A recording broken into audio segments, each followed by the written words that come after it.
Hello, good morning. Ako nga pala si Craig Villaflor, isang retired army na sumubok dito sa The Freedom Project. At ngayong araw na ito, dumating na palang aking chiki.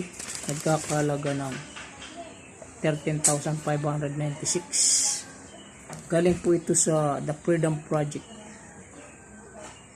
Sa lahat ng nag-guide sa akin, maraming salamat po, lalo na kay Ma'am Chris Macalisang at kay Coach Ryan Edulan. Maraming salamat sa inyo, ma'am, and share. At sa lahat ng gustong kumita kagaya ko, kahit nasa bahay lang kayo dahil retired na, pwede kayong mag-message sa akin para maituro ko sa inyo ng libre. Pag nagustuhan ninyo, magtutulungan tayo. Pag hindi naman, okay lang.